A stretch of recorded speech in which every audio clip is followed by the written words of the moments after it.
और आगे नहीं आने दिया नहर के ऊपर, जिसकी वजह से उनको निशान हैदर मिला। ठीक है। अब हुआ ये कि जब वो प्लानिंग हो रही थी तो उस प्लानिंग के अंदर राजा अजीज भट्टी साहब क्योंकि बहुत मंजे हुए ट्रेनिंग थे, उन्होंने फर्स्ट पीएमए के थे, 16 साल सर्विस, उन्होंने कनाडा में स्टाफ कोर्स किया हुआ था, इन्फेंट्री स्कूल में इंस्ट्रक्टर हम ये बिल्कुल यही कह सकते हैं तो कि हीरो ऐसे ही नहीं कोई बन जाता। वो बड़ा उनका तजर्बा था। उन्होंने ब्रिगेड कमांडर को कहा कि सर ये सीधा हमें बीआरबी नहीं देनी चाहिए, हमें एक कंपनी आगे रखनी चाहिए, मैं अपनी कंपनी जो है वो बीआरबी के आगे रखूँगा। ठीक है। अब उसमें हुआ ये कि पीछे दुखाई पोजीशन भी, उन्होंने एक प्लेटून फिर आज तो पीछे रख लें आप और 2 प्लेटून आप आगे, क्योंकि कम हो गई।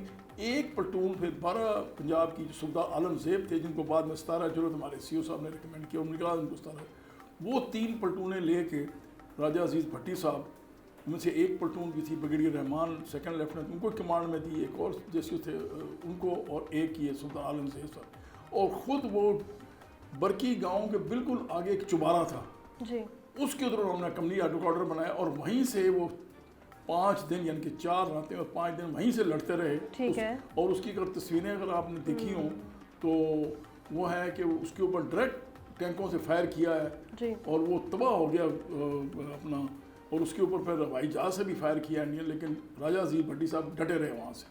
क्या बात। और वहाँ पर जो राजा अजीज भट्टी साहब का जो काम है, 7 तारीख को पहुँच गए थे, 6 तारीख की शाम को वहाँ इंडियंस, फिर उन्होंने 7, 8, 9, 10, 11 तक हमले किए और 10-11 की रात तक रोके रखा और पहला ब्रिगेड उनका नाकाम हो गया। फिर उन्होंने सीओ ने जीओसी ने दोबारा दूसरे ब्रिगेड को टास्क दिया और दूसरा ब्रिगेड जो है जब वो उठाया गया तो वो भी नाकाम हो गया।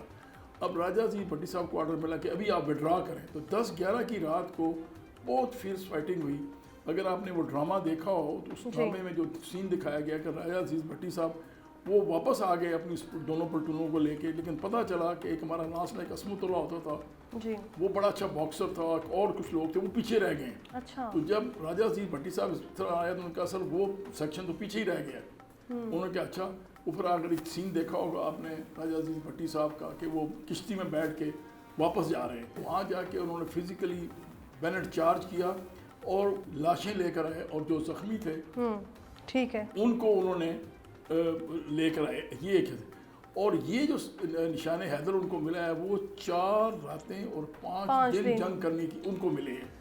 लेकिन फिर जब सीओ साहब ने उनको कहा कि आप थक गए हैं अभी आप वापस आएँ, तो 11-12 की रात को सीओ साहब के ऑर्डर के ऊपर उनको वापस बुलाया गया। वो फिर वापस आए बटालियन हेडक्वार्टर, वहाँ उन्होंने ख़त शत लिखे, जो भी बच्चों को लिखना था, सारा रात रहे वहाँ बटालियन हेडक्वार्टर में।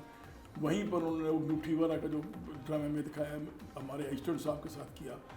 और अगले दिन नई वर्दी नहा धो के नई वर्दी पहन के वो फिर वापस अपनी कंपनी हेडक्वार्टर में बरकी में गए। जब वो वापस गए अपने कंपनी हेडक्वार्टर में उधर, तो उधर वो फिर दुश्मन ने टैंकों से हमला किया तो रेजिमेंट का, तो राजा अजीज भट्टी साहब बाहर निकल गए। तो पहले वो फायर किया लेकिन फायर इफेक्टिव नहीं हुआ, तो फिर खड़े हो गए। जब खड़े हुए तो स्पॉटर आया, तो सुबह गुलाम अली था हमारा, उसको रमली कहते थे, उसने कहा सर आप नीचे, वो बल्कि उनको वर्दी से नीचे खींचने की कोशिश कर रहे थे। उन्होंने कहा मुझे एक 1 गन फायर करने दो, मीडियम का गन करा रहे थे टैंकों के ऊपर। अच्छा। अब उन्होंने कहा है 1 मीडियम राउंड गन फायर, अब ये कहा ही है तो वो गोला लगा उनको और वो फिर नीचे सीधे गिरे। जो ड्रामे दिखाया वो शहीद हो गए। तो एक्चुअली जो जाए शहादत है उसको भी आपने देखा होगा, तो वो खड़े होके वो उसकी वजह से शहादत उनकी हुई। और जो इस स्पिरिट में, हालांकि 10-11 जो रातें थी बड़ी मुश्किल, जागते रहे वो सारा दिन। कैप्टन अनवर थे उनके साथ, अटली के ऑब्जर्वर वो भी साथ थे। तो ये असल मजा है जैसे उनको निशान हैदर दिया।